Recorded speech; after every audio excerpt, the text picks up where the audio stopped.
everyone, welcome back to my channel Arud Academy.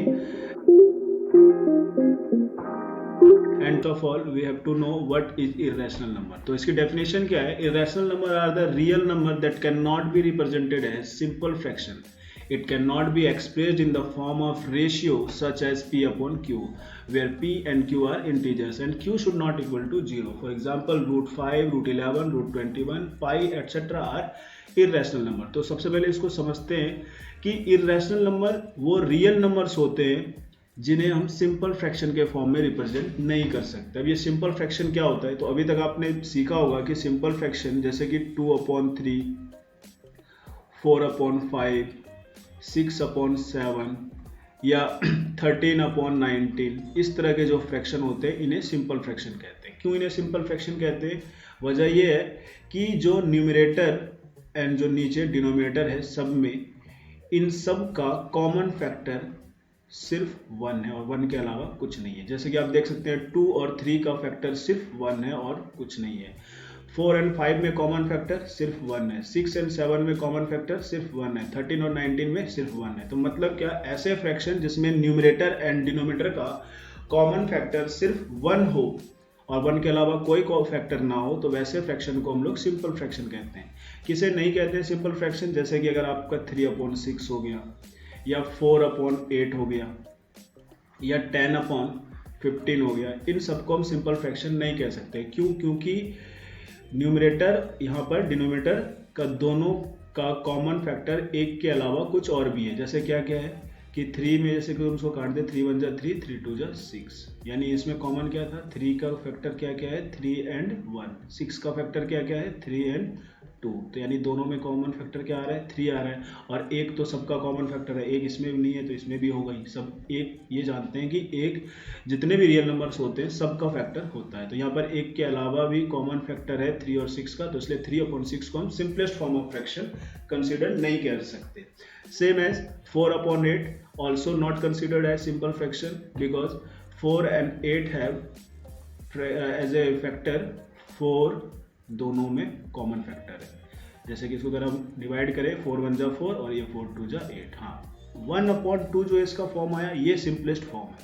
इसका भी जो 1/2 आया था ये भी सिंपलेस्ट फॉर्म है। 10/15 को उसी तरह हम लोग सिंपल फ्रैक्शन नहीं कह सकते क्योंकि इसमें भी कि कॉमन फैक्टर कौन कौन है। जैसे 10 का कॉमन फैक्टर क्या हो जाएगा? 2 × 5 और 1 तो होता ही है। और यहाँ पर 15 का क्या होगा? 3 × 5 और 1 भी होगा।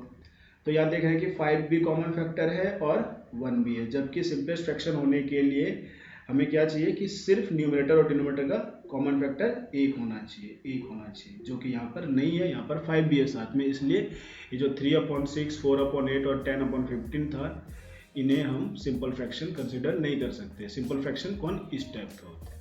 या ये भी कह सकते हैं हम लोग कि सिंपल फ्रैक्शन उसे कहते हैं जिसका न्यूमरेटर और डिनोमिनेटर का HCF 1 हो। HCF मतलब हाईएस्ट कॉमन फैक्टर। तो इर्रेशनल नंबर की डेफिनेशन क्या है कि इर्रेशनल नंबर वो रियल नंबर्स हैं जिसे सिंपल फ्रैक्शन के फॉर्म में रिप्रेजेंट नहीं कर सकते। आगे sentence, it can not be expressed in the form of ratio such as p/q। Actually यहाँ पर जो p और q जो है ये फ्रैक्शन के डिनोमिनेटर को और न्यूमरेटर को रिप्रेजेंट कर रहा है। यानी p न्यूमरेटर को रिप्रेजेंट करता है और q डिनोमिनेटर को रिप्रेजेंट करता है। यहाँ पर ऊपर वाला ये p कंसिडर किया गया है और इसे q किया गया, बाकी सब में भी। और साथ में एक क्या कंडीशन दिया गया? Where p and q are integers. मतलब कोई भी सिंपल फ्रैक्शन जो होता है p/q के फॉर्म में लिख सकते हैं और p और q क्या होता है? ये आपका कोई भी इंटीजर होता है। लेकिन साथ में एक और कंडीशन लगा हुआ है, q should not equal to 0। मतलब q 0 के बराबर नहीं होना चाहिए, यानी डिनोमिनेटर 0 के बराबर नहीं होना चाहिए। अब ये क्यों नहीं 0 के बराबर होना चाहिए डिनोमिनेटर को? क्योंकि हम जानते हैं किसी भी फ्रैक्शन में अगर एज ए डिनोमिनेटर हमें 0 मिलता है और ऊपर में कोई अगर अदर इंटीजर हो लाइक 2 3 4 5 कुछ भी हो, तो ये पूरा का पूरा टर्म अनडिफाइंड हो जाता है क्योंकि 0 से हम डिवाइड किसी को नहीं कर सकते, तो ये अनडिफाइंड हो जाता है। तो अनडिफाइंड टर्म को एक सिंबॉलिक रिप्रेजेंटेशन से हम लोग रिप्रेजेंट करते हैं और उसका नाम है इन्फिनिटी, जिसे इस तरह लिखा जाता है। इस सिंबल का नाम है इन्फिनिटी। अब इन्फिनिटी कोई नंबर, रियल नंबर नहीं है, नॉट रियल नंबर, ये एक सिंबॉलिक रिप्रेजेंटेशन है, बस एक सिंबल है, बस एक ये सिंबल है। और और जबकि हम जानते हैं कि इरेशनल नंबर क्या है, एक रियल नंबर है। और तो इसीलिए यहाँ पर एक कंडीशन दिया गया है कि अगर Q 0 हो गया तब तो ये रियल नंबर होगा ही नहीं। तो इसलिए इरेशनल नंबर में कंडीशन क्या है कि Q should not equal to 0, मतलब डिनोमिनेटर 0 के बराबर नहीं होना चाहिए। अब यहाँ एग्जाम्पल के तौर पे √5, √11, √21 या पाई को इरेशनल नंबर माना गया है। क्यों माना गया है? क्योंकि √5, √11, √21 या पाई की जो भी वैल्यू आती है उसे हम सिंपल फ्रैक्शन या P/Q के फॉर्म में नहीं लिख सकते। अब क्यों नहीं लिख सकते? वजह क्या है? क्योंकि रूट के अंदर यानी स्क्वायर रूट के अंदर कभी भी प्राइम नंबर, कोई भी प्राइम नंबर आता है तो ये एक इरेशनल नंबर होता है। स्क्वायर रूट के अंदर कोई भी अगर प्राइम नंबर हो तो वो इरेशनल नंबर होता है। जैसे कि √2, √3 इस टाइप के जो नंबर है ये प्राइम नंबर है रूट के अंदर। और इनकी जो वैल्यू आती है वो डेसिमल फॉर्म में, जैसे कि 2 का आता है 1.414235 और इस तरह का आते रहता है। अब यहाँ डॉट डॉट क्या रिप्रेजेंट करता है? ये डॉट डॉट इस चीज को रिप्रेजेंट करता है कि ये डेसिमल टर्म इनका कभी भी टर्मिनेट नहीं होने वाला है, खत्म नहीं होने वाला है। और साथ में एक चीज और है कि डेसिमल के बाद यानी पॉइंट के बाद कोई भी डिजिट रिपीट नहीं हो रहा है। और हमने इरेशनल नंबर की एक और डेफिनेशन को हम जानते हैं क्या, कि the number which can be expressed in decimal form, यानी किसी नंबर को जब डेसिमल फॉर्म में रिप्रेजेंट किया जाए और उसका expression non terminating and non repeating form में आए तो वैसे नंबर को हम लोग इरेशनल नंबर कहते हैं। तो यहाँ पर देखिए √2 का जो डेसिमल एक्सप्रेशन है वो एक तो नॉन टर्मिनेटिंग है और दूसरा नॉन रिपीटिंग है। तो इसलिए ये क्या हो गया, आपका इरेशनल नंबर हो गया। ये इरेशनल नंबर मतलब कि √2 भी इरेशनल नंबर। √3 की वैल्यू अगर उसी तरह डेसिमल में फॉर्म में अगर आप देखें तो इसकी वैल्यू होती है 1.732 और आगे भी इस तरह का कुछ ना कुछ आता रहता है। तो यहाँ पर भी डॉट डॉट क्या रिप्रेजेंट कर रहा है कि ये नॉन टर्मिनेटिंग डेसिमल एक्सप्रेशन वाला है। और साथ में क्लियरली यहाँ हम देख सकते हैं कि पॉइंट के बाद जो डिजिट है कोई भी रिपीट नहीं कर रहा। तो जो ना तो ये रिपीटिंग डेसिमल है और ना ही टर्मिनेटिंग डेसिमल है, मतलब ये कैसा है, non terminating and non repeating decimal है। तो इसलिए ये भी आपका क्या कंसीडर किया जाएगा, इरेशनल नंबर में कंसीडर किया जाएगा। इरेशनल नंबर है मतलब √3 भी इरेशनल नंबर है। कोई भी नंबर जो रूट के अंदर, कोई भी प्राइम नंबर स्क्वायर रूट के अंदर अगर हो तो वो इरेशनल नंबर में कंसीडर किया जाता है।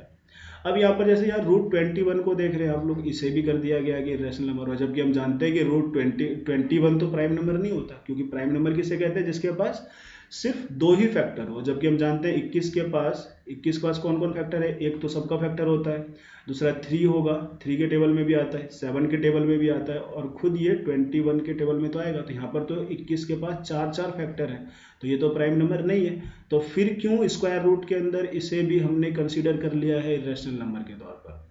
वजह यह है कि अगर मैं 21 को अंदर में अगर मैं प्राइम फैक्टराइजेशन करूं तो मैं इसको ऐसे लिख सकता हूँ 3 × 7, दोनों को प्राइम फॉर्म में, और फिर हम इसे और आगे क्या लिख सकते हैं, √3 × √7 भी लिख सकते हैं, होल रूट को ऐसे करके।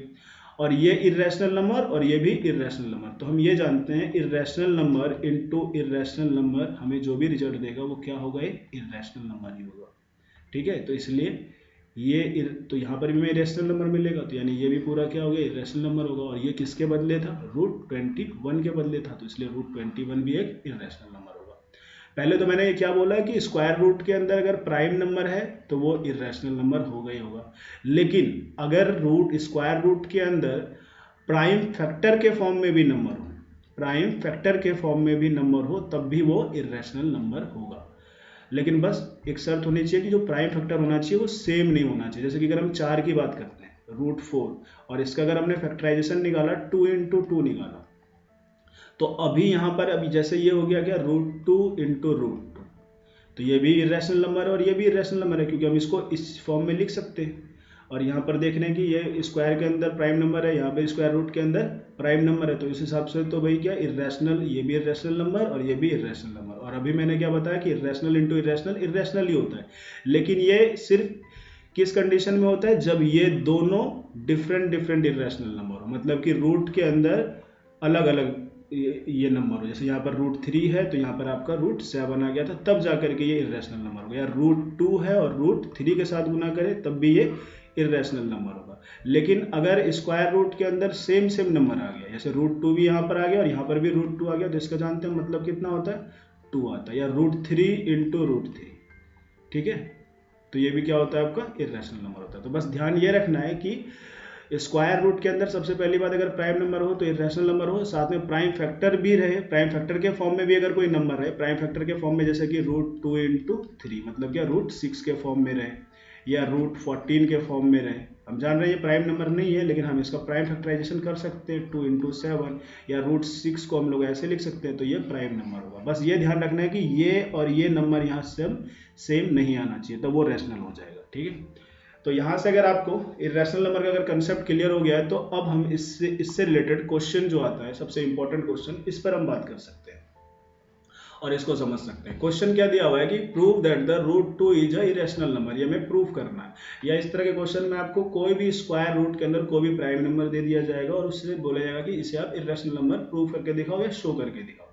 तो अब ये बात यहाँ पर ये आती है कि यार स्क्वायर रूट के अंदर ये दो हम साफ तौर पे देख रहे हैं कि ये प्राइम नंबर है और ये तो हमको ऑलरेडी पता है कि √2 एक इरेशनल नंबर होगा, तो फिर हम इसमें प्रूव करने वाली बात क्या है। तो दो तरीके से हम लोग कर सकते हैं कि जैसे √2 का एक जो डेसिमल एक्सप्रेशन है वो हम लिख के बता दें, जिसका डेसिमल एक्सप्रेशन क्या होता है 1.41423 एंड सो ऑन, इस तरह का आता रहेगा।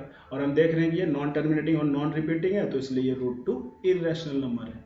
लेकिन अब क्या हमको यहाँ पर ये वाला काम करना चाहिए या कोई दूसरा मेथड अप्लाई करना चाहिए, तो यहाँ पर हम दूसरा मेथड अप्लाई करते हैं जो कि सबसे ज़्यादा यूज होता है और आपको एग्जाम में भी इसी मेथड को यूज करना है। तो सबसे आइए देखते हैं इसको कैसे करना है हमें।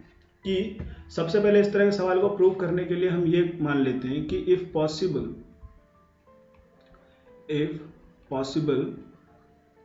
Late √2 be a rational number, √2 be a rational number, ये मान के चलते हैं। यहाँ पर थोड़ा सा और कन्फ्यूजन क्रिएट होता है कि यार हमें इरेशनल नंबर प्रूव करने दिया गया है और यहाँ हमने रैशनल नंबर इसको क्यों मान लिया √2 को। तो सबसे पहली बात तो ये कि जो चीज़ हमें प्रूव करने दिया गया है, मतलब इरेशनल नंबर हमें प्रूव करने दिया गया है, तो हम डायरेक्ट उसको कभी नहीं मानते कि डायरेक्ट लिख दिया कि हमने √2 इज अ इरेशनल नंबर, बिल्कुल गलत होगा। दूसरी बात ये कि इस टाइप के मेथड में किया ही ऐसा जाता है कि पहले हम लोग एजम्पशन जो हमारा होता है, हम जो भी मानते हैं, जैसे कि हमने यहाँ पर माना है कि √2 एक इरेशनल नंबर है, और फिर उसके बाद इसी स्टेप को आगे एक्सप्लोर करते हुए फाइनल में कुछ ऐसा स्टेप और ऐसा हम लोग मेथड अप्लाई करते हैं जिसके कारण हम अपने ही एजम्पशन को गलत साबित कर देते हैं। जो हमने यहाँ पर पहले माना है कि ये रैशनल नंबर है, इसी को हम गलत साबित कर देते हैं कि नहीं, कि ये रैशनल नंबर जो हमने माना था ये गलत था। तो जब ये रैशनल नंबर हमने जो अपने एजम्पशन को हमने गलत प्रूव कर दिया, तो ऑटोमेटिकली ये क्या हो जाएगा कि ये इसका जस्ट अपोजिट प्रूव हो जाएगा कि √2 बाई रैशनल नहीं है, तो इसका मतलब क्या होगा, ऑप्शन क्या है कि इररेशनल ही होगा। तो इस टाइप के सवाल में ऐसे ही किया जाता है कि पहले हम लोग एजम्पशन गलत लेते हैं और फिर उसी अपने एजम्पशन को गलत साबित करते हैं और फिर उसको ऑटोमेटिकली जो हमें प्रूव करने दिया रहता है वो प्रूव हो जाता है। ठीक है, तो सबसे पहले अब आगे बढ़ते हैं कि जैसे हमने यहाँ मान लिया कि √2 जो है कि रैशनल नंबर है। अब √2 रैशनल नंबर है, माना है हमने माना है। अब मानने वाली चीज़ ऐसे नहीं होती कि वो सच में ही हो गया, बस हमने माना है अपने हिसाब से।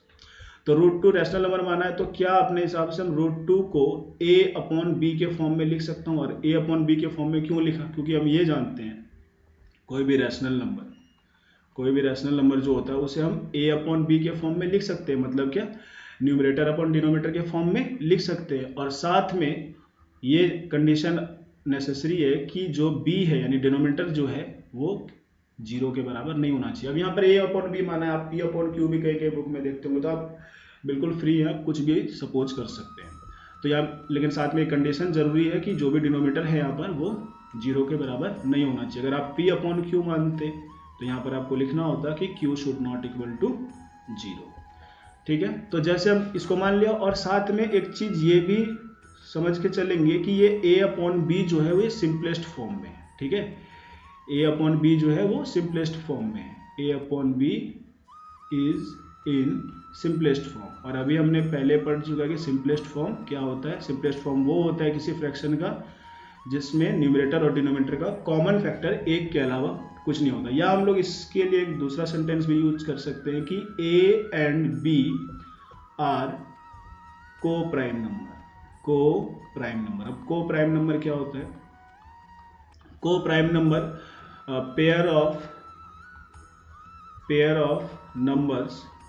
पेयर ऑफ नंबर जिनका कॉमन फैक्टर कॉमन फैक्टर क्या होता है, 1 होता है, 1 के अलावा कुछ नहीं होता। तो एक ही बात, दोनों का मतलब एक ही है, या तो ये लिखिए आप या तो ये लिखिए कि जो हमने यहाँ पर जो हमें नंबर प्रूव करने दिया गया था कि ये इसको रैशनल नंबर प्रूव करना है, लेकिन हमने मान लिया है इसको क्या, रैशनल नंबर। और रैशनल नंबर को हम लोग a/b में मानते हैं, और a और b दोनों ही इंटीजर हैं, दोनों ही इंटीजर हैं, और साथ में कैसे इंटीजर है, को प्राइम इंटीजर है, या कह सकते हैं a/b जो फ्रैक्शन का फॉर्म है ये सिंपलेस्ट फॉर्म है, मतलब a और b में एक के अलावा और कुछ भी कॉमन नहीं आता। अब इसके बाद हम लोग क्या करते हैं कि यहाँ पर अब आगे आपके पास क्या ऑप्शन है कि यहाँ पर क्रॉस मल्टीप्लाई कीजिए। जब क्रॉस मल्टीप्लाई करते हैं आपको यहाँ पर कुछ नहीं है तो 1 है, और 1 को a से किया तो a ही मिलेगा, और b को √2 से किया तो b √2 मिलेगा। ठीक है, ये हो गया। अब आगे अब मुझे रूट को हटाना है किसी तरह, तो रूट हटाने का एक ही उपाय है कि हम इसका होल स्क्वायर करते हैं। इधर स्क्वायर अकेले ऐसे तो कर नहीं सकते, इक्वेशन का रूल क्या है, जो LHS तरफ करते हैं वही काम RHS तरफ भी करना होता है। तो ऑन स्क्वायरिंग बोथ साइड, तो क्या मिला, a का स्क्वायर किया तो भाई मुझे इधर का भी स्क्वायर करना पड़ेगा, b √2 का होल स्क्वायर। स्क्वायर करने के बाद आपको रिजल्ट क्या मिलता है, a का स्क्वायर a स्क्वायर, और यहाँ पर b का स्क्वायर b स्क्वायर, और √2 का स्क्वायर कितना, 2, तो यहाँ पर 2 लिख सकते हैं, या इसको फाइनली हम इसको 2b स्क्वायर लिख सकते हैं। ठीक है, इसको इक्वेशन फर्स्ट मान लेते हैं। अब a square equal to 2b square लिख सकते हैं हम लोग, a square equal to 2b square. अच्छा, अब यहाँ आगे हमें क्या करना है कि यहाँ पर हम देख रहे हैं ये जो भी नंबर, ये जो भी इंटीजर आया होगा कि b का, a और b तो हम पहले मान चुके हैं कि दोनों क्या है, इंटीजर है, तो ये भी इसकी जो पूरी वैल्यू होगी कोई ना कोई इंटीजर होगा। लेकिन हम यहाँ साफ तौर पे दिख रहे हैं कि 2 जो है इसके प्रोडक्ट के फॉर्म में, मल्टीप्लाई के फॉर्म में, यानी इसकी जो भी वैल्यू होगी वो इवन वैल्यू होगी है। और या ये कह सकते हैं कि, और इवन वैल्यू क्या होती है, इवन नंबर क्या होते हैं, जिनका 2 फैक्टर तो रहता ही रहता है। तो मैं यहाँ पर ये कह सकता हूँ कि 2 is factor of 2b square. साफ तौर पे दिख रहा है कि भाई 2 इसमें आ रहा है। ठीक है, अच्छा, अगर 2b का स्क्वायर का ये फैक्टर है तो क्या 2 is factor of a square में लिख सकता हूं। क्यों, क्योंकि 2b स्क्वायर के बराबर क्या है, a स्क्वायर है। जब भाई ये इसका फैक्टर 2 है तो इसका भी तो होना चाहिए, क्योंकि दोनों तो बराबर है ना। आगे हम और क्या कर सकते हैं कि 2 is also factor of a।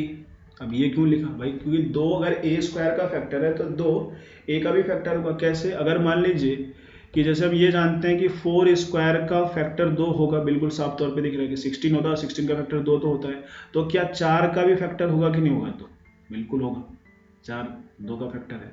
या कोई अदर नंबर ले लीजिए आप कि जैसे 8 का स्क्वायर का फैक्टर 2 होगा, 8 का स्क्वायर 64, और 64 का फैक्टर 2 है, तो क्या 8 का भी फैक्टर होगा, बिल्कुल होगा।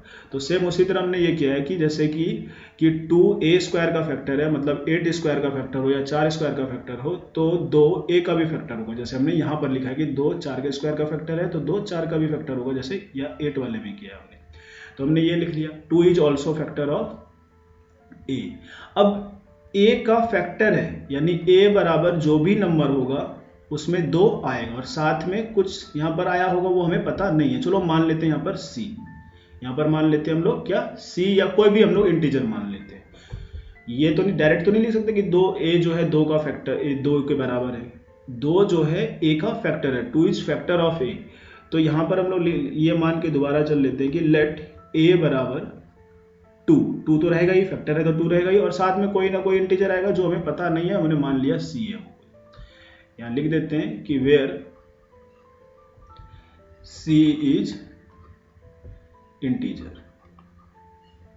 ठीक है, c इज इंटीजर या कोई नंबर होगा। अब a बराबर 2c हो गया आपका। आगे अगेन ऑन स्क्वायरिंग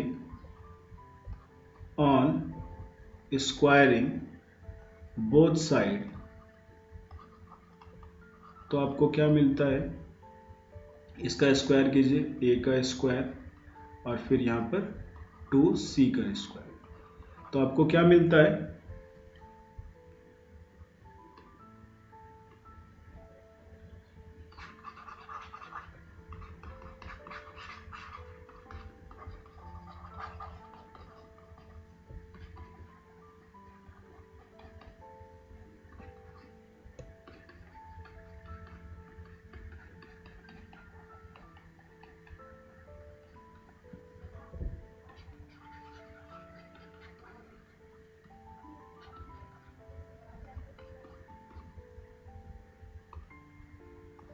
तो आपको यहाँ पर क्या मिलता है, यहाँ पर हम लोग कर देते हैं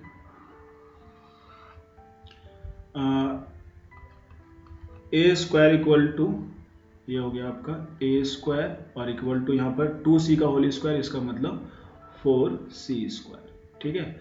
अच्छा, from equation first A square बराबर 2b स्क्वायर भी आया है, तो क्या हम लोग यहाँ पर ए स्क्वायर के बदले 2b स्क्वायर लिख सकते हैं। From equation first A square किसके बराबर है, 2b के स्क्वायर के बराबर है, तो A square equal to 2b square बराबर है 4c स्क्वायर। ठीक है। अब यहाँ से अगर मैं b स्क्वायर की वैल्यू निकालूँ, अब b की वैल्यू क्यों निकाल रहा हूँ, c की क्यों नहीं वैल्यू निकाल रहा, देखो मैं यहाँ पर ये दिखाना है, हमने लिया था a और b, मेन तो a और b है, c बाद में आया है, और हम ये मान के चल रहे थे कि a और b का एक के अलावा कोई भी कॉमन फैक्टर नहीं है। लेकिन यहाँ पर हमें ये दिखाना है पूरे सवाल में कि भाई एक के अलावा भी a और b का फैक्टर है। तो जैसे कि एक का एक फैक्टर हमने यहाँ पर दिखा दिया कि 2 इज फैक्टर ऑफ a, अब बचा b के बारे में, तो सबसे इसीलिए हम यहाँ पर किसकी वैल्यू निकालेंगे, b की वैल्यू निकालेंगे। तो यहाँ से अगर मैं सबसे पहले b की वैल्यू निकालने के लिए 2 उधर चला जाएगा, ये 4c स्क्वायर अपॉन में 2 यहाँ आ जाएगा, 2 1 जा 2, 2 2 जा 4, तो b स्क्वायर बराबर आपका क्या आ गया, 2c स्क्वायर आ गया। सेम वही अप्लाई करेंगे जो हमने यहाँ पर किया था कि 2 इज, यहाँ पर देख रहे हैं ये पूरा जो नंबर है c कोई इंटीजर था, तो ये भी कोई पूरा इंटीजर ही होगा, और इस पूरे इंटीजर में साफ तौर पे दिख रहा है कि 2 इससे मल्टीप्लाई हो रहा है, यानी 2 इसका फैक्टर होगा इस पूरे नंबर का। तो मैं यहाँ लिख सकता हूँ 2 is factor of 2c square. तो सेम इसलिए 2 is factor of b square, क्यों, क्योंकि b स्क्वायर 2c स्क्वायर के बराबर है, तो 2 अगर 2c का c स्क्वायर का अगर फैक्टर है तो b स्क्वायर का भी फैक्टर होगा, और वही 2 b स्क्वायर का फैक्टर होगा तो 2 is also factor of b, जैसे हमने पहले किया था a स्क्वायर वाले में कि भाई अगर 2 जो है 4 स्क्वायर का फैक्टर है तो 2 4 का भी फैक्टर होगा। ठीक है। तो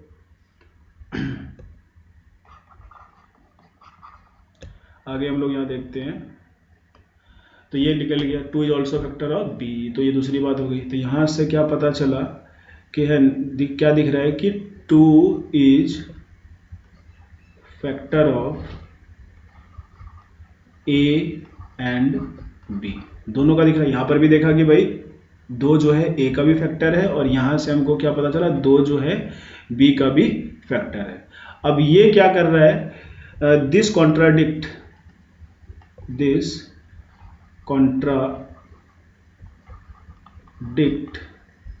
that a and b are co-prime number मतलब क्या कि a और b के पास एक के अलावा कोई कॉमन फैक्टर नहीं है। कॉन्ट्राडिक्ट मतलब ये गलत साबित कर रहा है। यहाँ हम ये मान के चल रहे हैं ना कि a और b को प्राइम नंबर है, मतलब क्या a और b का एक के अलावा कोई कॉमन फैक्टर नहीं है, जबकि यहाँ पर तो भाई एक के अलावा भी ये कॉमन फैक्टर आ रहा है, कौन, 2 जो है एक का भी फैक्टर है और 2 b का भी कॉमन फैक्टर है। तो इसका मतलब है ये इस चीज को ये गलत साबित कर रहा है, कॉन्ट्राडिक्ट कर रहा है ये। और ये कॉन्ट्राडिक्शन क्यों अराइज हुआ है, दिस कॉन्ट्राडिक्शन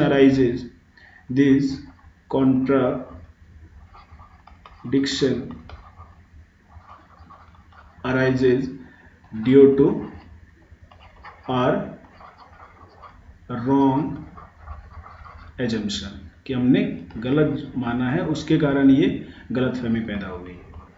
ठीक है, रॉन्ग एजम्पशन। तो यहाँ से प्रूफ हो गया कि हेंस √2 क्या है, इज नॉट रैशनल नंबर, या आप डायरेक्ट यहाँ से लिख सकते हैं क्या, hence √2 is an irrational number. ठीक है, प्रूव हो गया। तो ये इस टाइप का क्वेश्चन है। ठीक है, तो कुछ नहीं करना है कि जो भी इस टाइप के सवालों में जो हमें प्रूव करने दिया रहता है, इसमें हम लोग क्या करते हैं कि जो हमें प्रूव करने दिया जाता है हम उसका अपोजिट मान लेते हैं। जैसे रैशनल नंबर प्रूव करने दिया था तो हमने रैशनल मान लिया। अब रैशनल मान लिया तो रैशनल है तो उसको हम लोग a अपन b के फॉर्म में लिख सकते हैं, लेकिन साथ में ये भी मान के चलेंगे कि a और b का क्या है, कैसा को प्राइम नंबर है, या ये कह सकते हैं ये पूरा ही फ्रैक्शन सिंपलेस्ट फॉर्म में। सिंपलेस्ट फॉर्म मतलब क्या, न्यूमरेटर एंड डिनोमिनेटर का कॉमन फैक्टर 1 के अलावा कोई नहीं है। अब इसके आगे हमारा क्या काम होता है, क्रॉस मल्टीप्लाई करके हम लोग क्या यहाँ से a की वैल्यू निकाल सकते हैं। ठीक है, a की वैल्यू निकाला। अब हमको यहाँ से रूट हटाना है, रूट हटाने के लिए हमको स्क्वायर ही करना पड़ेगा। तो स्क्वायर एक तरफ कर नहीं सकते, दोनों तरफ हमने स्क्वायर किया। दोनों तरफ स्क्वायर करने के बाद हमें a square equal to 2b square मिला। और यहाँ से फिर हमने ये वाला मेथड अप्लाई किया कि भाई ये पूरा जो नंबर है एक इंटीजर ही होगा, और इस इंटीजर में 2 साफ तौर पे दिख रहा है कि 2 इससे मल्टीप्लाई हो रहा है, यानी 2b स्क्वायर का 2 फैक्टर होगा, और 2 2b स्क्वायर का फैक्टर होगा। तो 2b स्क्वायर किसके बराबर है, a स्क्वायर के बराबर है। तो 2 a स्क्वायर का भी फैक्टर होगा। अब 2 a स्क्वायर का फैक्टर है तो 2 a का भी फैक्टर होगा, जो हमने करके देखा कि भाई अगर 2 जो है 4 स्क्वायर का फैक्टर है, बिल्कुल जानते हैं, तो 2 4 का भी फैक्टर होगा। ठीक है, तो उसी तरह अगर a स्क्वायर का फैक्टर है तो ये a का भी फैक्टर होगा। अब a का फैक्टर है 2, तो यानी इसका मतलब क्या है कि a का फैक्टर 2 है। 2 फैक्टर है मतलब कोई टुकड़ा है हिस्सा है इसका, मल्टीप्लीकेशन ये प्रोडक्ट है इसका, और लेकिन साथ में कोई ना कोई एक और इंटीजर रहा होगा। तो उस इंटीजर को हमने मान लिया c मान लिया। कोई भी इंटीजर मान सकते हैं, बस जो आपने पहले माना है उसको छोड़ के कोई दूसरा वेरिएबल आप मान सकते हैं। तो इसलिए यहाँ पर हम लोग a इक्वल टू 2c लिख सकते हैं। अगेन यहाँ पर हम क्या करते हैं, हम लोग अब इक्वेशन फर्स्ट हमारा ये आया था a square equal to 2b square, तो इसको भी a स्क्वायर में हम लोग चेंज कर देते हैं। तो वो कब होगा, इसको स्क्वायर करने पर। तो इसको स्क्वायर किया और इसको भी इधर स्क्वायर किया, तो क्या मिलता है हमें यहाँ से a square equal to 4c square. और इसमें भी वही सारा कंडीशन से वही अप्लाई करेंगे, b स्क्वायर की वैल्यू निकालेंगे। b स्क्वायर की वैल्यू क्यों निकाला, क्योंकि हमको a और b में ही हमको कॉमन फैक्टर एक से ज्यादा दिखाना है, तभी ना गलत साबित होगा हमारा ये एजम्पशन कि हमने इसको रैशनल नंबर क्यों माना है। तो ये चीज करने के बाद फाइनली b का भी कॉमन फैक्टर 2 दिखा देते हैं, और फाइनली हम ये पता चल जाता है कि नहीं भाई ये हम इस चीज को गलत साबित कर रहा है कि a और b का एक के अलावा कोई कॉमन फैक्टर नहीं है, मतलब को प्राइम नंबर नहीं है ये। और ये कॉन्ट्राडिक्शन यानी ये गलत धारणा क्यों उत्पन्न हुई है, क्योंकि हमने माना ही गलत था कि √2 एक रैशनल नंबर है। अब ये गलत माना था, इसका मतलब ये रैशनल नंबर नहीं है। तो रैशनल नंबर नहीं है तो क्या ऑप्शन बचता है, ये इर्रेशनल ही होगा। और इस तरह हमारा ये प्रूव हो जाता है। इस तरह बाकी सवाल को भी इसी तरह भी करना है। Thank you. सेम यहाँ पर भी वही कंसेप्ट यूज करेंगे। सबसे पहले सॉल्यूशन, हमें इर्रेशनल नंबर प्रूव करने दिया गया है, तो सबसे पहले क्या मान लेंगे कि लेट पॉसिबल कि √11 बी अ रैशनल नंबर, ये मान के चल लिया हमने रैशनल नंबर। तो अगर ये रैशनल नंबर है so we can write √11 as a/b, और a और b दोनों ही इंटीजर हैं, और साथ में क्या मान के चले हैं कि a and b are coprime number. और को प्राइम नंबर आप जानते हैं क्या होता है कि वैसे नंबर्स का पेयर जिनका कॉमन फैक्टर सिर्फ 1 हो, 1 के अलावा कुछ नहीं हो। अब यहाँ पर हम लोग क्या करेंगे, क्रॉस मल्टीप्लाई करते हैं। क्रॉस मल्टीप्लाई में क्या होता है कि 1 इक्वल टू कितना मिल जाएगा हमको, b√11 मिल जाएगा। और फिर इसके बाद हम लोग क्या करते हैं, स्क्वायर रूट को हटाना है। तो स्क्वायर रूट हटाने का एक ही ऑप्शन है कि दोनों तरफ स्क्वायर कर देते हैं। ठीक है, तो ऑन स्क्वायरिंग बोथ साइड, तो हमें क्या मिला, स्क्वायर करने पर a का स्क्वायर और यहाँ पर b√11 का होल स्क्वायर। तो a स्क्वायर करने पर यहाँ पर a स्क्वायर मिला, और यहाँ पर इसका पूरे का स्क्वायर b का स्क्वायर b स्क्वायर, और √11 का स्क्वायर क्या होता है 11 हो जाता है। तो क्या कितना हो गया 11b स्क्वायर। तो a स्क्वायर इक्वल टू आपका 11b स्क्वायर। अब यहाँ पर साफ तौर पे देख रहे हैं क्या कि ये a और b हम पहले मान के चल रहे थे कि दोनों ही क्या है, इंटीजर है।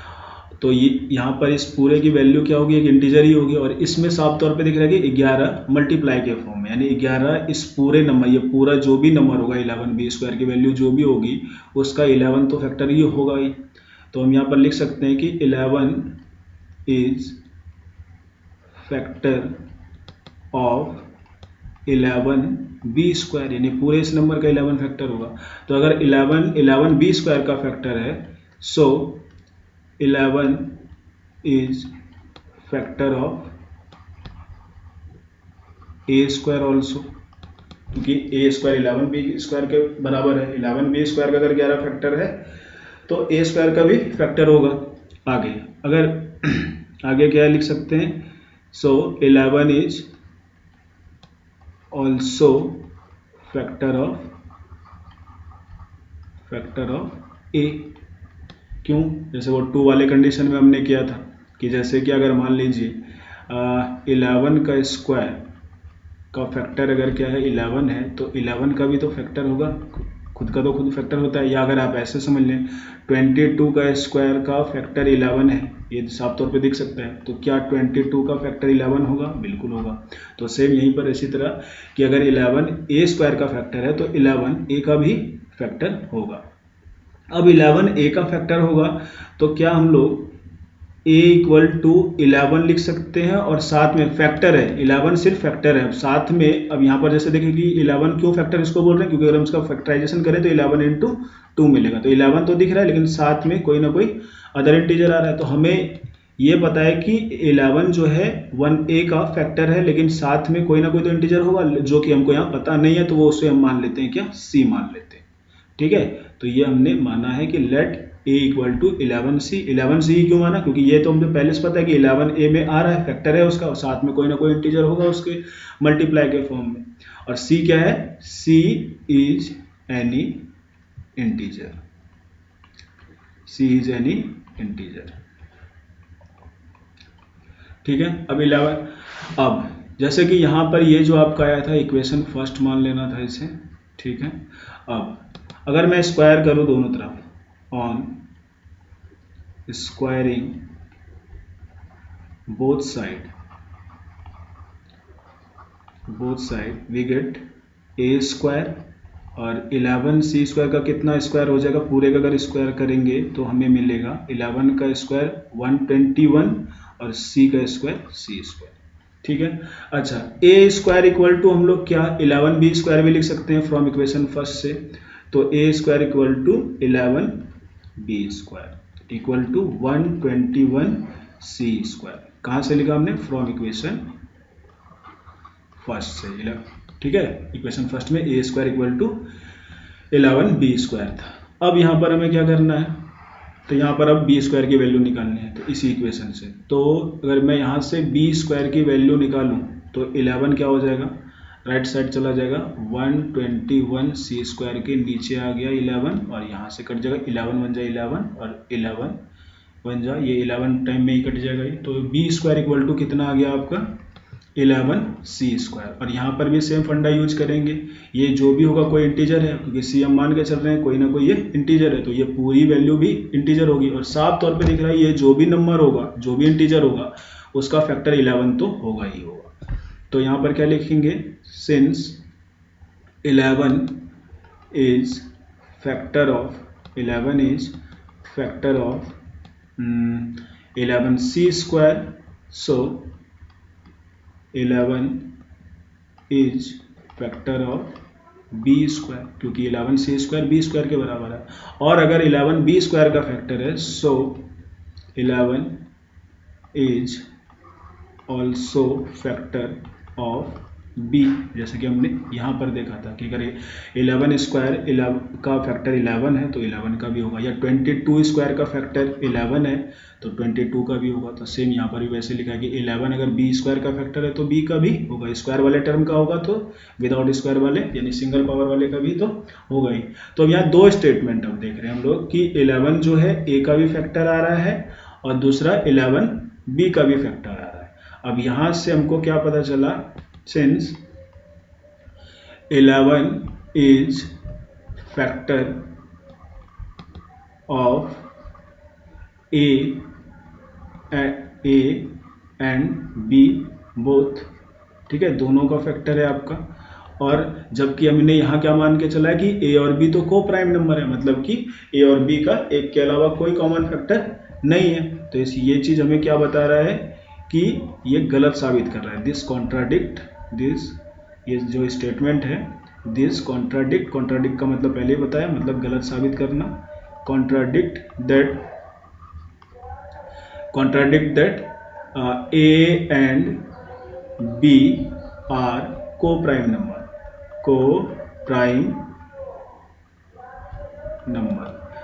but this arises due to this contradiction arises due to wrong assumption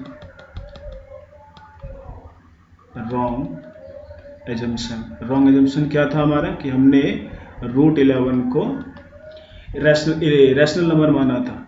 सो या hence root 11 is a rational number root. तो अगर क्लियर हो गया है तो बहुत अच्छी बात है, या बार बार इसको देखें और इसको प्रैक्टिस करें। नेक्स्ट क्वेश्चन लास्ट इस टाइप का ये कि prove that root p is irrational number if p is prime number. ये ऑलरेडी दिया हुआ है, क्योंकि ये वेरिएबल है तो यहाँ पर ये मेंशन करना जरूरी है कि ये पी क्या है। तो पी प्राइम नंबर है आपका, तो इसको कैसे करेंगे, ये सेम उसमें वही लॉजिक यूज होगा सेम, कि जब हम ये जान रहे हैं कि रूट के अंदर पी एक प्राइम नंबर है तो मतलब ये इरेशनल नंबर ही है।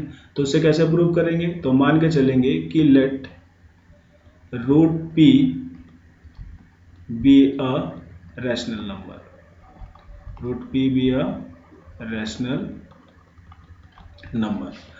ठीक है, रैशनल नंबर हमने मान लिया। अब रैशनल नंबर माना है तो हम इसको क्या लिख सकते हैं, so root p equal to, चलो इस बार ए और बी नहीं मानते, कुछ और मानते हैं, एम और एन मान सकते हैं, कुछ भी मान सकते हैं, बस ध्यान रहे यहाँ पर जो वेरिएबल हो वो यहाँ पर वेरिएबल नहीं होना चाहिए। एम और एन मान लिया, और साथ में यह कंडीशन लगाना जरूरी है कि where m and n are को prime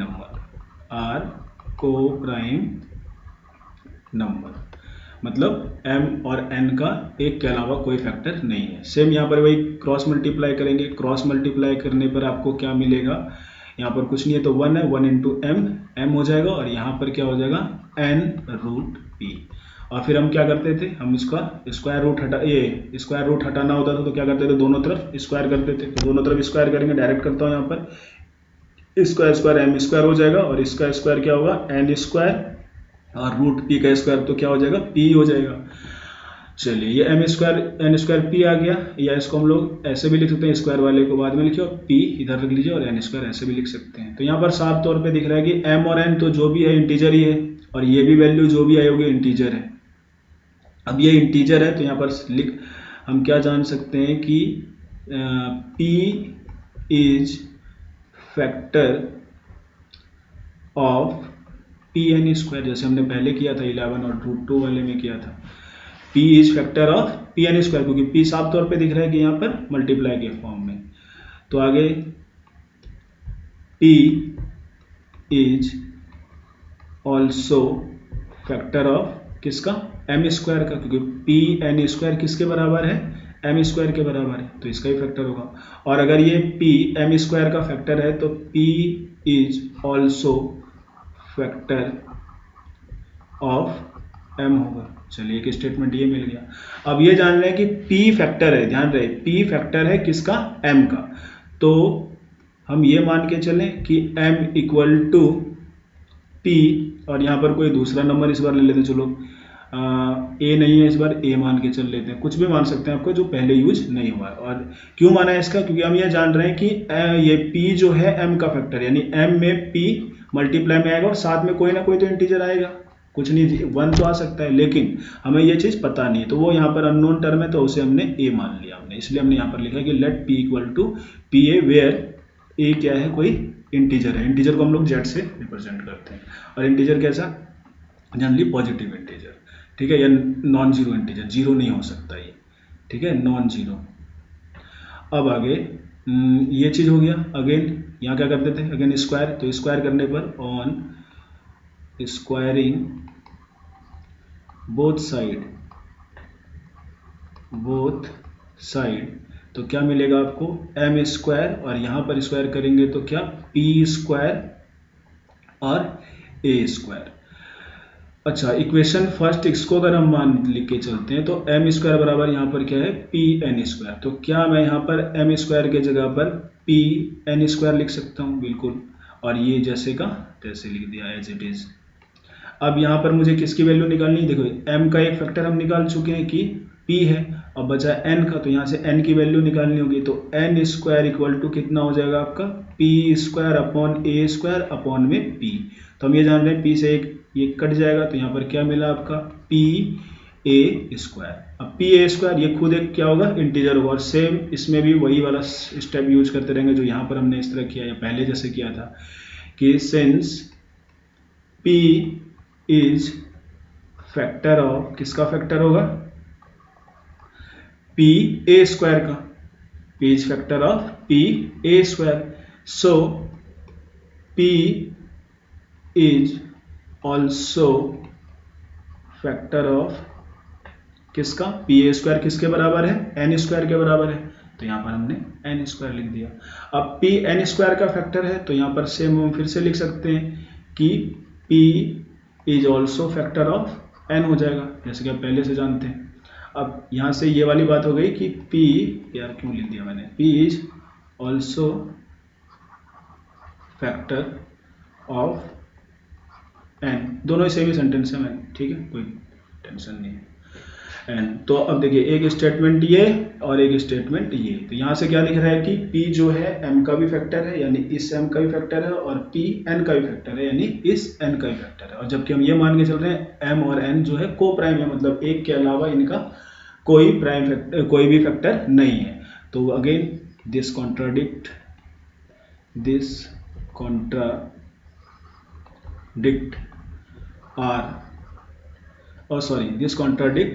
m and n are coprime number, मतलब ये गलत साबित कर रहा है कि भाई m और n को प्राइम नंबर है, मतलब एक इनके m और n के पास एक के अलावा कोई भी फैक्टर नहीं है। जबकि हम यहाँ देख लिया एक के अलावा इनका दोनों का कॉमन फैक्टर एक आ रहा है, वो है क्या p आ रहा है। और ये कॉन्ट्राडिक्शन क्यों अराइज हुआ है? This contradiction arises due to our wrong assumption, हमने गलत माना है, जो गलत एज्यूम किया है, wrong assumption that root p is rational number, ये गलत माना था हमने। So finally hence root p is an irrational number proved। Thank you. अब ये भी उसी टाइप का क्वेश्चन है, लेकिन थोड़ा सा इसमें मेथड अलग होगा कि इसमें क्या कह रहा है कि prove that √2√3 is an irrational number, हमें प्रूव करना है। तो इस सवाल को हम लोग कैसे करेंगे? सेम लेट 2√3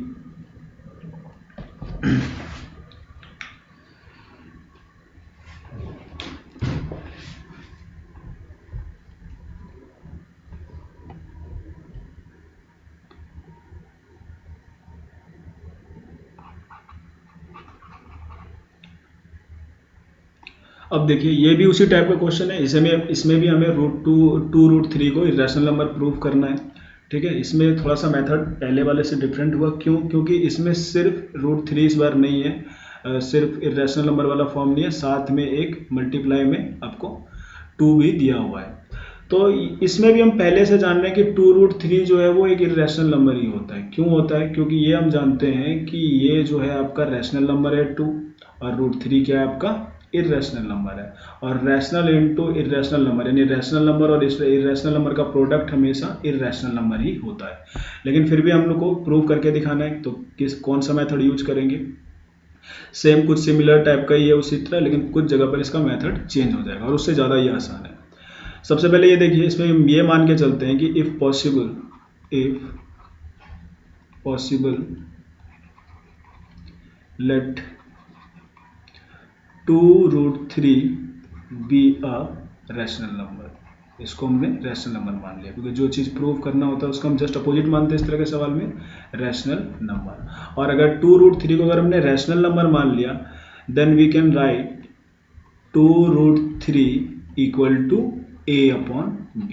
और a/b जो है आपका, ये मान के चल रहे हैं। तो सबसे पहले तो क्या है, a एंड b जो है वो नॉन जीरो इंटीजर्स है, नॉन जीरो इंटीजर्स। मैंने पहले के सवाल में इस तरह का लिखा हुआ नहीं है, लेकिन ये मान के चलना है वो सब भी नॉन जीरो इंटीजर है। नॉन जीरो इंटीजर मतलब कि कोई भी जीरो नहीं होना चाहिए, बाकी कुछ भी हो जाए, नेगेटिव पॉजिटिव कुछ भी हो जाए। इंटीजर तो सब तरह का होता है ना, जीरो भी होता है, उसमें पॉजिटिव नंबर भी होता है और नेगेटिव वाले भी नंबर आते हैं। लेकिन हाँ, जीरो हमको उसमें मेंशन नहीं करना, बाकी नेगेटिव पॉजिटिव कुछ भी हो जाए। ए और बी क्या है आपका, नॉन जीरो इंटीजर है। और साथ में सबसे इंपॉर्टेंट चीज, ए एंड बी क्या है, को प्राइम नंबर्स है। इसमें जैसे हम लोग पहले मानते थे, तो उसमें पहले मैंने सिर्फ को प्राइम नंबर लिखा था, तो ये मान के चलेंगे कि नॉन जीरो इंटीजर्स है, उसमें भी कहीं लिख लेना इस तरह का, को प्राइम नंबर्स है। तो अब ये को प्राइम नंबर है, तो अब यहाँ पर थोड़ा सा क्या करेंगे, यहाँ पर हम स्क्वायर नहीं करेंगे। यहाँ पर हम ये कर सकते हैं क्या, कि जो अब यहाँ साफ तौर पे दिख रहा है कि 2 जो है रैशनल नंबर है, बट √3 जो है वो इर्रेशनल नंबर है। हालांकि पूरी वैल्यू इसकी एक इर्रेशनल नंबर को रिप्रेजेंट कर रही है, लेकिन हम यहाँ पर क्या करेंगे, जो है इर्रेशनल नंबर को अलग कर देते हैं और रैशनल नंबर को अलग कर देते हैं। और दूसरी बात, a और अपॉन b ये भी क्या है, एक रैशनल नंबर है। रैशनल नंबर क्यों है, क्योंकि ये दोनों ही नॉन जीरो इंटीजर्स हैं। तो a अपॉन b पूरा ये क्या हो गया, आपका एक रैशनल नंबर हो गया। तो ये रैशनल नंबर पूरा है और इधर सिर्फ रैशनल नंबर 2 है, तो हम 2 को इस साइड ले आते हैं और इधर सिर्फ आपका इर्रेशनल में √3 बचता है। और ये 2 अगर इधर आ गया तो ये कहाँ आ जाएगा, a/2b आ जाएगा, 2 नीचे आ जाता है। अब ये हो गया, इसको इक्वेशन फर्स्ट मान लेते हैं। अब यार यहाँ पर हम साफ तौर पे देख रहे हैं कि since a and 2b are non zero integers, non zero integers है ये। अब ये नॉन जीरो इंटीजर्स है, so a/2b is a rational number. ये क्या हो गया, आपका एक रैशनल नंबर हो गया। लेकिन अब इक्वेशन फर्स्ट के अकॉर्डिंग अगर देखा जाए कि ये पूरा आपका रैशनल नंबर है, और क्या रैशनल नंबर जिसके बराबर है तो वो तो इर्रेशनल नहीं हो सकता, वो भी इर्रेशनल ही होगा। तो फ्रॉम इक्वेशन फर्स्ट के अकॉर्डिंग अगर ये रैशनल है तो उस हिसाब से √3 को भी रैशनल ही होना चाहिए। तो from equation first √3 is rational number. लेकिन ये हम साफ तौर पे जानते हैं कि √3 रैशनल नंबर नहीं है, मीन्स दिस कॉन्ट्राडिक्ट जो रियलिटी है उसको गलत साबित करता है रियलिटी को, कि this contradict √3 is an irrational number. और ये कॉन्ट्राडिक्शन अराइज क्यों हुआ है, this contradiction arises due to our wrong assumption.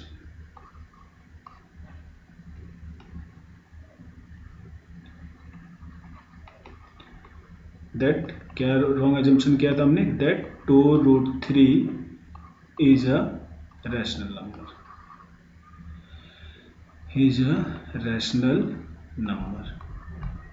So finally, hence 2√3 is an irrational number proved. ठीक है, इसी तरह आप बाकी क्वेश्चन को भी कर सकते हैं। जैसे कि आपको कभी दिया 2√5 या 3√7, इस तरह के नंबर को भी आप इर्रेशनल नंबर प्रूव कर सकते हैं। और बेहतर हुआ कि अगर आपको प्रैक्टिस करनी है, इस तरह के सवाल सीखना है, तो जैसे ये क्या है तो इन क्वेश्चन पे भी आप ट्राई कर लें।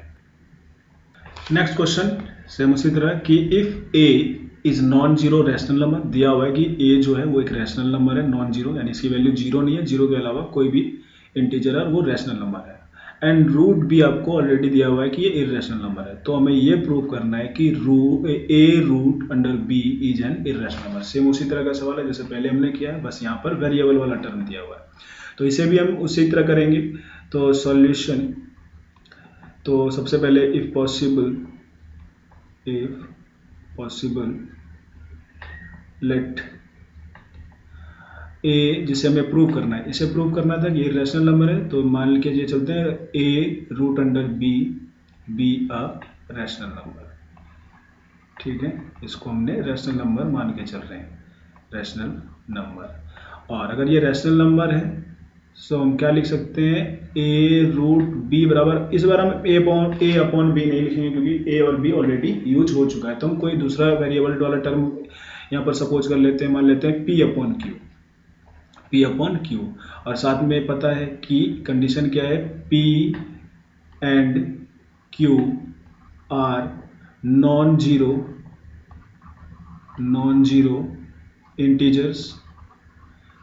इंटीजर्स, और साथ में ये भी मान के चल रहे हैं and P and Q R coprime number, मतलब कि P और Q का एक के अलावा कोई भी कॉमन फैक्टर नहीं है, या साफ शब्दों में आप ये भी लिख सकते हैं कि P and Q have only one factor, ठीक है, तो जो आपको बेहतर लगता है। अब यहाँ से हमने क्या किया था, तो अब ये साफ तौर पे इन्होंने बताया गया है कि root under b irrational number है, तो हम यहाँ करेंगे क्या, रूट बी को अलग कर लेंगे, इर्रेशनल नंबर को अलग कर लेंगे यहाँ पर, और ये जो ए है अगर इधर आया है तो P अपॉन ए क्यू आ जाएगा। सेम वहाँ पहले वाले क्वेश्चन में भी हमने ऐसे ही किया था, और यहाँ पर साफ तौर पे दिख रहा है कि P एंड Q जो है नॉन जीरो इंटीजर है, इसका मतलब P अपॉन Q पूरा क्या होगा, एक रैशनल नंबर होगा, P upon Q rational number होगा, और A भी क्या है, रैशनल नंबर है, तो इस पूरे रैशनल नंबर के साथ ये भी कंबाइंड होकर के पूरा ये क्या दे रहा है, एक रैशनल नंबर दे रहा है। तो since P and AQ are non zero integers, non zero integers, और नॉन जीरो इंटीजर्स है तो इसका मतलब क्या है कि P upon a q is rational number है। अब ये रैशनल नंबर है तो इससे ये रैशनल नंबर है तो इसके बराबर क्या है, रूट बी, अगर इक्वेशन इसको फर्स्ट मान लें तो क्या हो रहा है कि P अपॉन ए क्यू एक रैशनल नंबर है, और रैशनल नंबर बराबर क्या होता है, रैशनल नंबर ही हो सकता है, तो according to equation first root B is a rational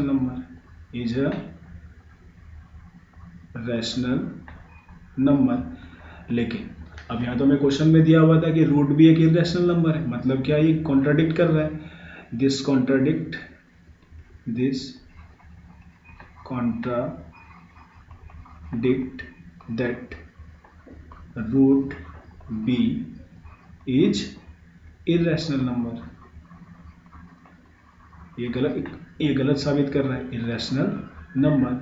और ये कॉन्ट्राडिक्शन अराइज क्यों हुआ है, this contradiction arises due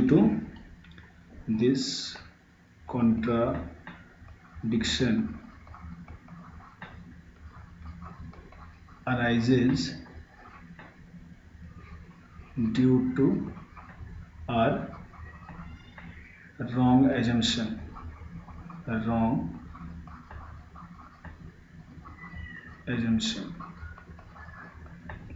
wrong assumption क्या था कि that a root under B is a rational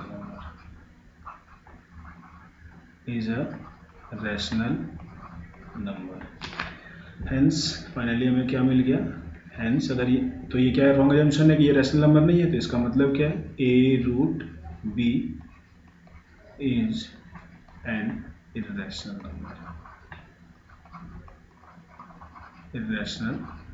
number root.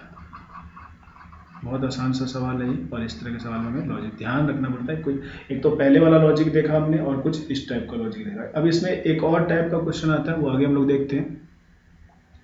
अब इसी में नेक्स्ट टाइप का क्वेश्चन क्या है, पहले आपने क्या क्या पढ़ा कि पहले तो सिर्फ एक सिंगल में दिया था √3 को हमको इरेशनल नंबर प्रूव करना था, या कोई भी प्रूव प्राइम नंबर अंदर में दिया रहता था। फिर उसके बाद क्या देखा आपने कि स्क्वायर रूट के अंदर यहाँ पर कोई प्राइम नंबर से 3 दिया रहता था और यहाँ पर आपको 2 दिया रहता था, जैसे कि √b और a के फॉर्म में अभी आपने देखा। तो ये दो टाइप के क्वेश्चन आपको आपने इरेशनल नंबर में प्रूव करना सीखा। अब यहाँ पर क्या है कि ये इरेशनल नंबर √3 साफ तौर पे दिख रहा है, और लेकिन साथ में यहाँ पर जो रेशनल नंबर है इस बार मल्टीप्लाई के फॉर्म में नहीं है, वो प्लस या माइनस के फॉर्म में रहेगा। तो इस टाइप के नंबर को हमको इरेशनल नंबर प्रूव करना होगा। और साथ में ये हम पहले से जानते हैं कि 2√3 यानी यहाँ पर क्या है 2 प्लस √3, 2 क्या है आपका रैशनल नंबर है और √3 क्या है आपका इरेशनल नंबर है। तो rational plus irrational always gives irrational number ही हमको देता है। अब ये इरेशनल नंबर देता है, लेकिन हमको प्रूव करना अब किस मेथड से करेंगे, तो इसमें भी मेथड्स वही है लेकिन थोड़ा सा इसमें डिफरेंस है, और ये ज़्यादा आसान होता जाएगा। तो सबसे पहले कि इफ पॉसिबल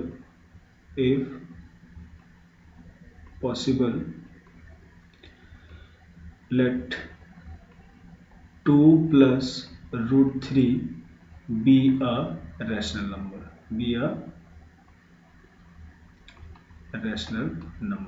अब यहाँ ये रैशनल नंबर हो गया, तो अब यहाँ पर अब a और b मानने की जरूरत नहीं है, तो इस पूरे को हम रैशनल नंबर मान के चल रहे हैं। और साफ तौर पे यहाँ दिख रहा है कि 2 तो हमारा क्या एक रैशनल नंबर है।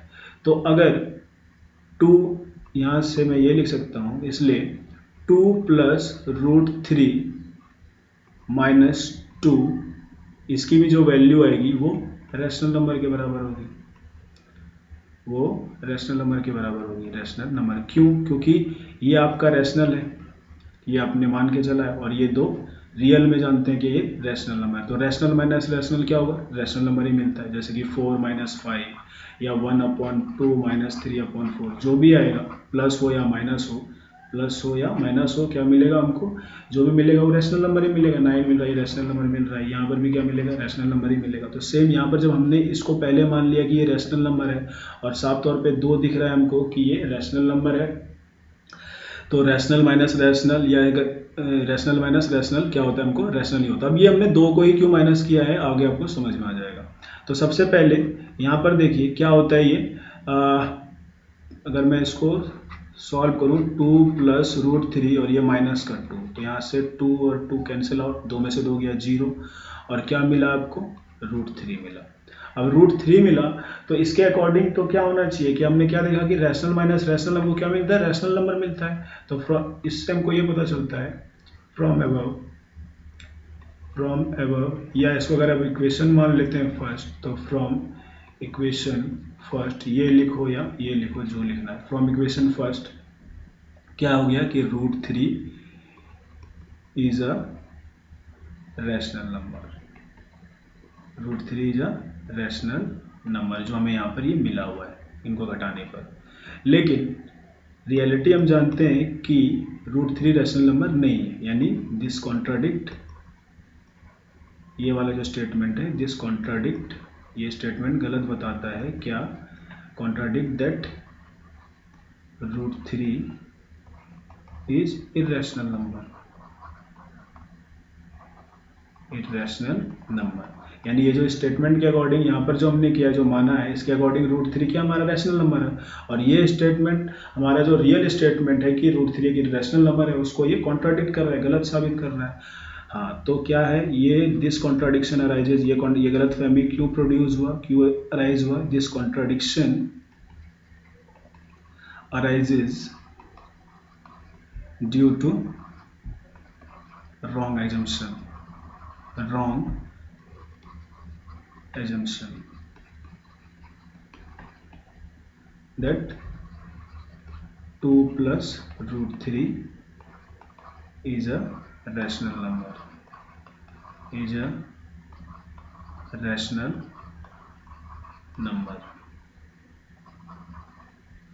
So finally hence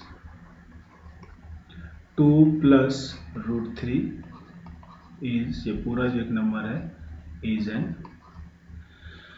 irrational number।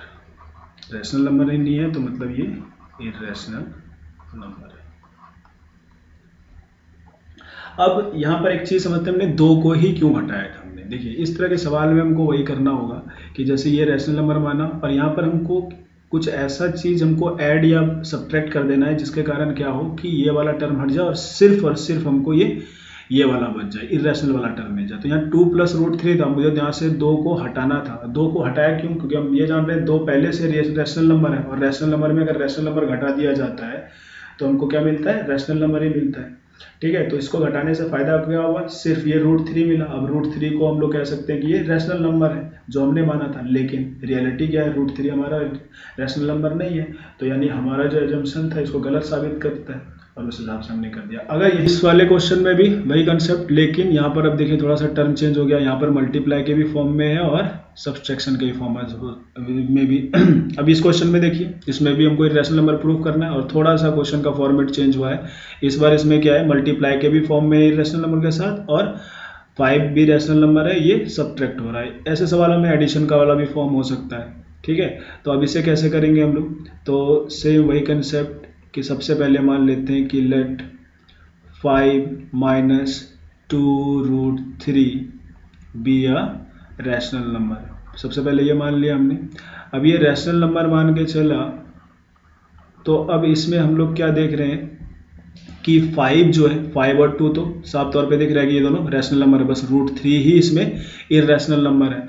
तो क्या होता है कि यहाँ पर देखिए किसी भी रैशनल नंबर के साथ जहाँ पर एक भी इररेशनल नंबर आए तो इस पूरे की वैल्यू को वो फिर से इररेशनल ही कर देता है वो। तो यहाँ पर हमारा काम ये रहेगा कि पहले तो हमको 5 को हटाना है और फिर 2 को हटाना है। और कैसे हटाएंगे? तो सबसे पहले देखते हैं कि सिंस हमने मान लिया कि 5 - 2√3 इज अ रैशनल नंबर, मान लिया हमने इसे रैशनल नंबर माना। और क्या है? सबसे पहले 5 को हटाते हैं, प्लस माइनस वाले चीज़ को पहले हटाते हैं। तो यहाँ पर क्या है? 5 भी क्या है? 5 ये तो रियल में रैशनल नंबर है। 5 is rational number, 5 is rational number. अच्छा, अगर 5 - 2√3 ये एक rational number according to our assumption, और जो रियलिटी में जो है 5 रैशनल नंबर है। अगर मैं इसमें 5 माइनस कर दूं, 5 क्यों माइनस कर रहा हूँ? यहाँ पर थोड़ा सा साइन देखेंगे हम लोग। यहाँ पर 5 को मुझे हटाना है, इसका साइन यहाँ पर क्या है? प्लस है, तो मुझे इसके साथ क्या ऐड करना पड़ेगा? माइनस का 5 ऐड करना पड़ेगा। तो ये भी रैशनल और ये भी रैशनल, और रैशनल माइनस रैशनल क्या होता है? हमारा रैशनल ही होता है। तो ये कितना आया फिलहाल? तो 5 - 2√3, ये ब्रैकेट सॉरी यहाँ पर √3 है और यहाँ पर -5 आया, तो 5 से 5 ये कैंसिल आउट हो गया और यहाँ आपको कितना मिला? -2√3। अब -2√3 मिला और -2√3 इज अ रैशनल नंबर मानेंगे। क्यों मानेंगे इसको भाई rational number? Because rational minus rational number क्या होता है आपका? रैशनल ही होता है। रैशनल में से रैशनल अगर घटा दें हम लोग तो क्या मिलेगा? हमको रैशनल मिलता है। तो उस हिसाब से उसके अकॉर्डिंग ये जो स्टेटमेंट है -2√3 जो आया है आपका, ये एक रैशनल नंबर है। चलिए आगे और क्या करते हैं? अब मुझे क्या है? हमको सिर्फ इसको अलग करना है, √3 को अलग करना है, इसको भी हटाना है। तो अब मुझे इसको हटाने के लिए क्या करना पड़ेगा? देखिए एक चीज़ हमेशा ध्यान रखिए, जब एडिशन या सब्सट्रैक्शन वाली चीज़ों को अगर हटाना होता है तो उसमें माइनस या प्लस करते हैं अकॉर्डिंग टू साइन। कि जैसे यहाँ इसका प्लस का साइन था तो हमने यहाँ पर माइनस का 5 लगा दिया। अगर यहाँ पर इसका माइनस का लगा होता तो यहाँ पर हम प्लस का ऐड कर देते। लेकिन अब यहाँ से मुझे ये 2 जो है ये साफ तौर पे पता चल रहा है कि रैशनल नंबर, और इसे मुझे हटा करके √3 को एकदम अलग कर देना है ताकि हम इसको भी गलत दिखा सके कि नहीं √3 रैशनल आया था और जबकि ये रैशनल नंबर है नहीं, ये इररेशनल नंबर है। तो इसको मल्टीप्लाई वाले टर्म को हटाने के लिए हम लोग क्या करते हैं? हम लोग अगर मुझे √2 को हटाना होगा तो मुझे क्या करना होगा कि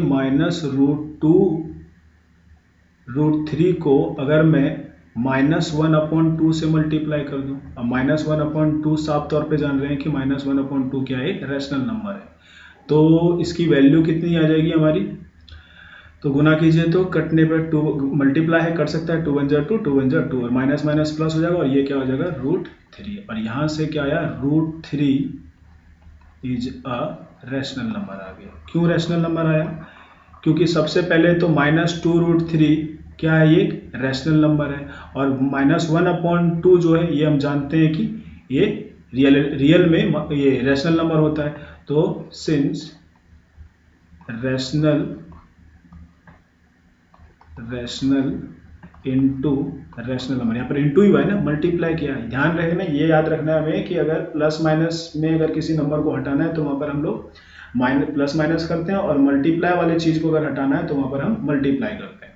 तो रैशनल इनटू रैशनल क्या होता है आपका, रैशनल नंबर ही होता है।